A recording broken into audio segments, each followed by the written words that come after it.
Nah, tadi kan saya bohongin Bapak tuh, bobotnya tadi kan saya bikin gampang ya. Bobotnya 50 juta gitu kan tadi ya. Iya. Enggak, 50 juta itu salah ya. Salah. Kenapa? Karena saya mengabaikan time value of money. Ya enggak? Mengabaikan time value of money. Tapi kan bedanya enggak terlalu jauh, Pak. Tadi kan 1,5, betul enggak? Tapi kalau nominalnya gede dan dia durasinya lebih lama? Ya, baru gede. Tapi ini kan coba lihat tuh, enggak terlalu beda jauh kan, Pak? Iya sih. Nah, jadi nanti Pak, kalau Bapak menghitung pakai rumus yang benar, nanti Bapak misalnya ketemunya 3,75, padahal pakai rumus yang ngawur tadi, yang saya bohongin Bapak tadi 1,5. Pasti ini salah nih saya ngitungnya. Ngerti nggak Pak? Iya. Jadi walaupun Bapak pakai rumus yang rumit Pak, ini kan rumit ya rumusnya. Iya. Enggak? Nah, itu angkanya nggak akan beda jauh dari 1,5. Paham nggak Pak? Iya, paham. Ya, nggak akan jauh dari 1,5. Karena kalau ini saya mengabaikan time value of money, ini kan 50-50, betul nggak? Iya. Ini saya bikin 50, ini saya bikin 50 kan tadi gitu. Iya. Nah, maka di sini ketemunya 1,5. Nah, ini kan 50, akhirnya saya hitung present value-nya, ketemunya 45. Yang 2 tahun itu kan 41. Nah, 45 ini jadi bobot yang 1, 41 ini jadi bobot yang 2. Ketemunya hampir mirip, Pak, 1,47.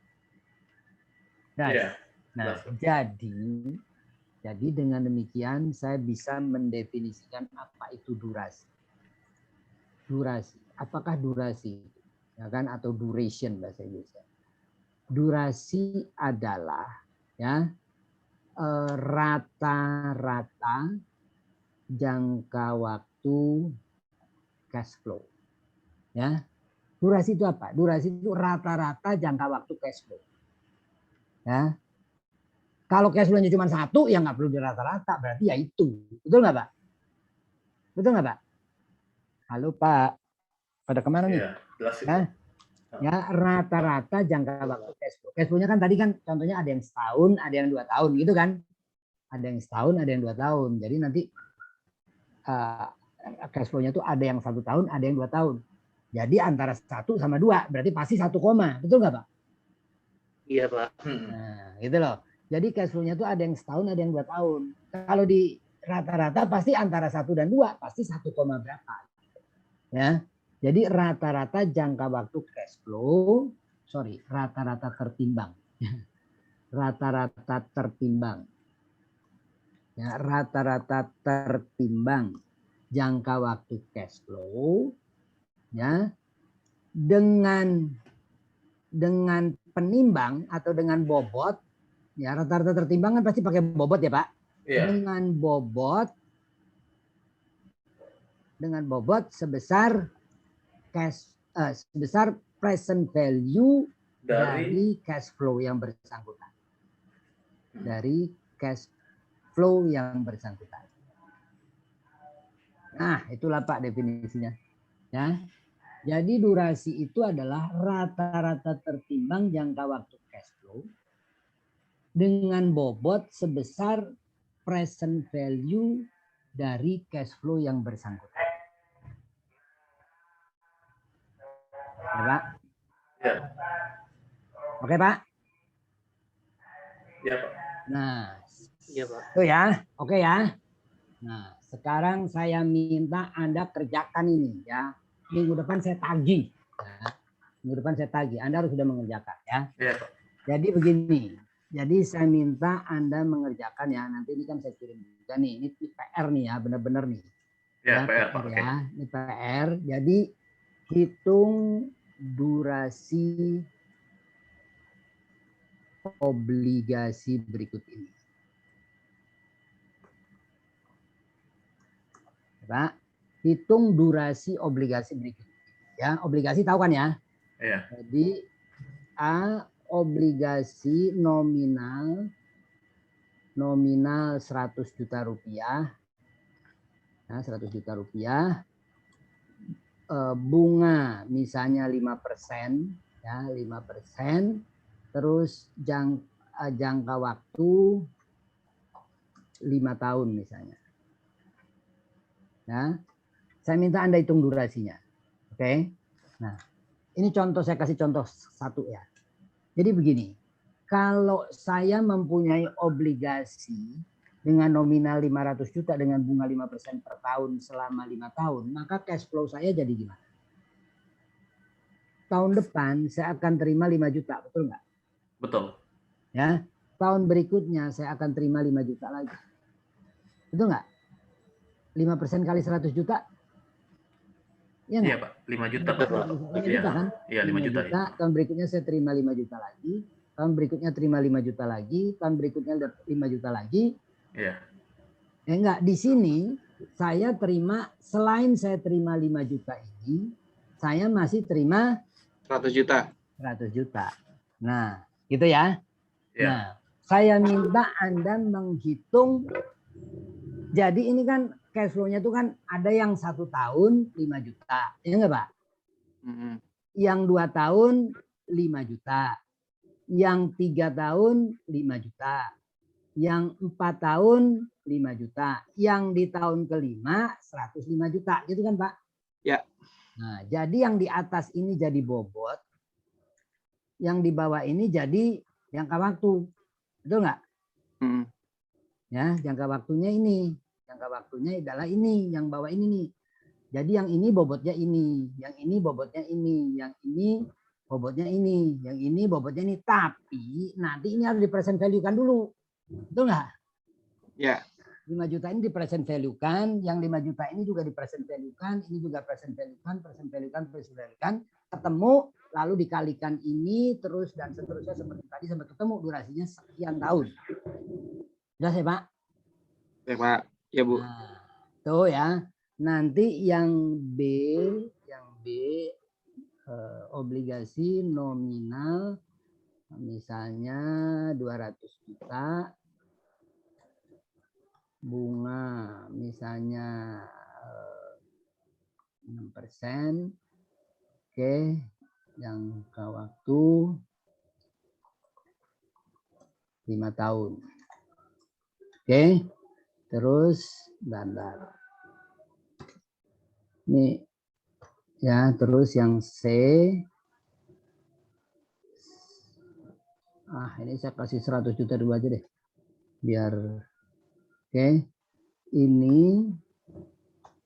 ya sebentar. Ini 5%, ini 6%, ini 7%. Oke, gitu ya. Nah, terus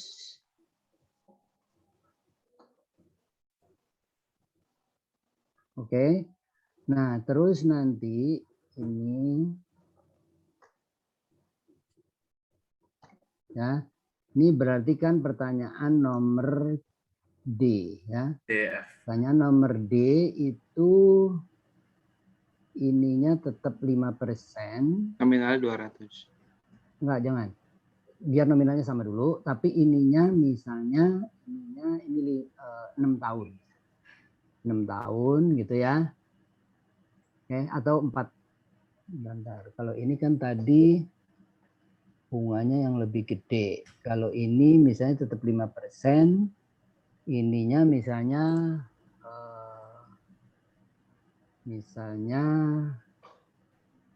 6 tahun, lalu ini tetap 5%, tapi jangka waktunya misalnya 7 tahun. Nah, ini tetap 5%, jangka waktunya misalnya 8 tahun. Gitu ya. Nah, ini berapa nih durasinya gitu ya. Ini kan yang D, ini yang E, ini yang F. Oke. Nah, terus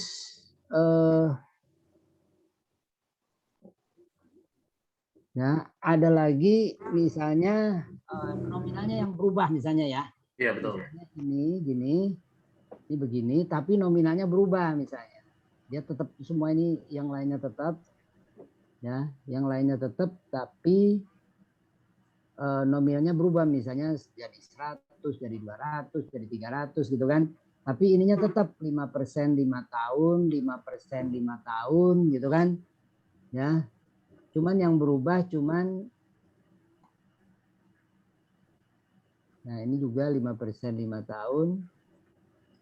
nanti supaya Anda bisa merasakan ya, sebetulnya durasi itu apa sih gitu kan? Apa sih sebetulnya durasi itu? Ya Pak, apa sih durasi itu sebetulnya gitu kan? Supaya Anda bisa menghayati gitu. Apa sih sebetulnya durasi itu? Dan Anda nanti harus tahu ya, bahwa durasi itu suatu konsep yang sangat penting. Ya, durasi itu suatu konsep yang sangat penting. Ya, penemunya itu namanya Macaulay duration. Macaulay namanya, itu sangat terkenal. Ya, jadi dia sangat penting untuk analisis finance, itu sangat penting durasi. Ya, jadi ini konsep yang penting. Anda kalau lulusan S2 harus tahu apa itu durasi, gitu kan? Harus bisa menjelaskan apa itu durasi, gitu ya. Nah, jadi ini yang seperti ini nanti saya minta Anda bisa mengerjakan. Nanti juga misalnya begini, misalnya ya. Misalnya nih ada ini ya, misalnya ini misalnya bunganya misalnya 0%. Ya, nominal 100 juta, bunganya 0%. Ya, jangka waktu 5 tahun. Ya, berapa durasinya? Gitu kan? Ya, nanti ini Anda harus bisa menjelaskan kira-kira apa gitu ya. Nah, kenapa durasi ini penting? Ya, kenapa durasi ini penting? Ini sebetulnya tujuan kita, ya tujuan kita itu sebetulnya mau menghitung yang namanya interest rate risk. Ini sebetulnya kita ini begini nih, mau menuju tujuan kita itu adalah bagaimana mengukur interest rate risk. Mengukur interest rate risk. Kan kita tahu ya, manajemen risiko itu adalah bagaimana mengidentifikasi, mengukur, terus mengidentifikasi, mengukur, memonitor, gitu kan? Ya enggak? Menindaklanjuti, gitu kan? Sehingga resiko itu jadinya terkendali kan gitu. Ya, itu yang namanya manajemen risiko. Manajemen risiko itu mulai nomor 1 mengidentifikasi, nomor 2 mengukur. Mengukur. Kalau nggak bisa diukur, itu berarti kita belum memanage risiko. Nah, prinsipnya begitu. Ya, nah, kita lihat sekarang ini bagaimana tiap hari pemerintah ngitung gitu kan, berapa yang ketularan, berapa yang sudah terjangkit, berapa yang baru, berapa total, berapa meninggal, dihitung terus kan. Kenapa itu harus dilakukan? Karena kalau nggak ada data, kita nggak bisa memanage. Kita nggak tahu apakah perlu PPKM darurat apa enggak tahu kita. Ya enggak tahu kita. Bahwa ini meningkat terus, kemarin 10.000, naik 20.000, naik 25.000. Enggak tahu kalau nggak diukur, Pak. Ya, jadi nomor 1 kalau kita memanage itu harus diukur.